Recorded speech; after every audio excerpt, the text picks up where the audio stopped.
Bonjour à tous et bienvenue sur la chaîne de modding.fr. Aujourd'hui, on change de registre. En effet, on sort du monde du hardware pour se plonger dans le monde de l'outillage. Et pas n'importe quelle marque, puisqu'il s'agit de la marque Dremel. Dremel connue de tous les modeurs, avec son outil multi-usage qui va vous faciliter le travail dans la transformation de vos boîtiers. Et c'est le dernier né de la marque qui passe sous notre caméra avec la Dremel 4200. Allez, on commence l'unboxing et bien sûr on commence par la boîte. Une boîte ma foi bien fournie avec plein de photos, d'explications, de spécifications. On commence par la face où on voit la Dremel 4200 en photo, ses accessoires, ses adaptateurs.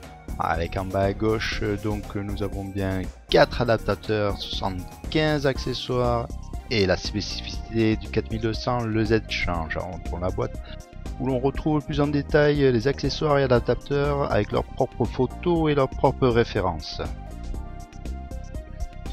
Voilà, on va ouvrir le carton et on découvre une mallette toute en plastique de couleur grise.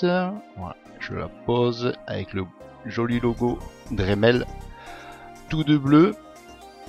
On ouvre, 2 clics, un à gauche, un à droite, une belle mallette de transport qui vous permettra de mettre à l'abri votre Dremel quand elle n'est pas entre vos mains en pleine action. Donc voilà, nous sommes tombés sur le kit avec la Dremel 4200 et sa petite boîte d'accessoires. On passe directement sur la Dremel elle-même. Donc une Dremel qui fait 230 mm de longueur pour un diamètre de 52 mm à peu près. Elle est bicolore, couleur grise, couleur noire, avec des petits inserts bleus un peu partout. Donc nous avons une bonne prise en main, elle pèse à peu près 660 grammes. Ici à ce niveau-là, nous avons les ouïes d'aération pour bien ventiler le moteur, qui risque de miauler une fois que vous serez en train de vous en servir.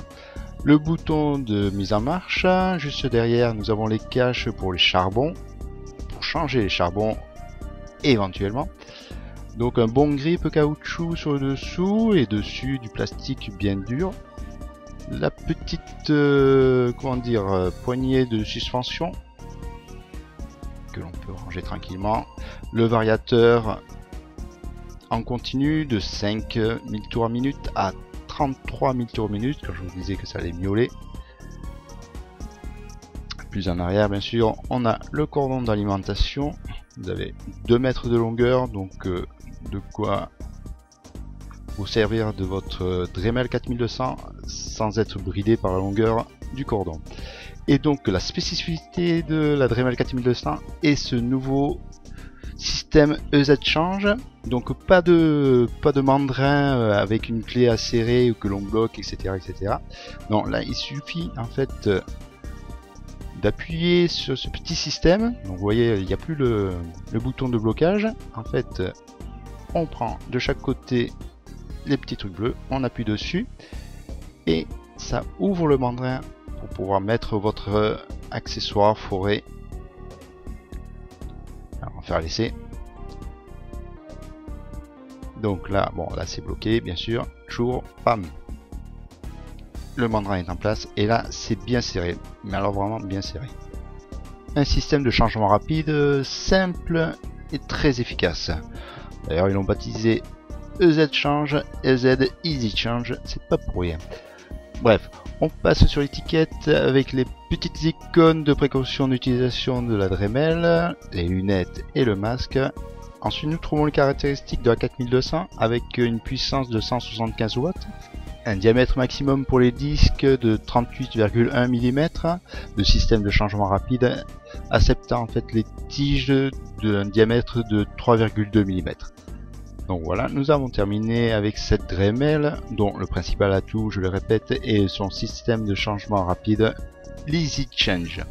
On passe sur les adaptateurs et accessoires avec dans un premier temps la plateforme de façonnage à un angle de 90 et 45 degrés. Ensuite nous avons le guide de découpe circulaire, histoire de faire de jolis ronds dans les plaques. Une protection pour éviter que les étincelles vous éclaboussent le visage. Et le quatrième adaptateur est en fait un guide de découpe universel. Alors on passe sur la petite boîte à accessoires, donc 75 accessoires, de quoi graver, polir, poncer, couper, affûter, meuler.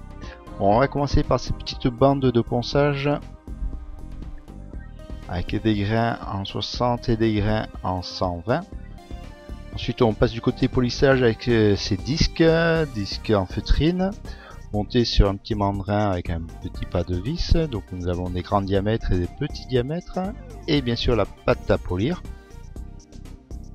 Ensuite nous avons différents forets, un foret classique, un foret pour découpe, un foret pour graver, des meules de différentes formes, des disques abrasifs, deux types de grains là aussi, d'autres disques à meuler ou découper avec son mandrin à vis, et enfin le système speed click avec des disques de découpe renforcés, mandrin avec système de changement rapide très efficace aussi. Maintenant bien ces disques en place. Voilà, nous avons fini avec ma foi l'unboxing de la Dremel 4200, et je vous remercie de nous avoir suivis et je vous dis à bientôt. Allez, ciao les loulous.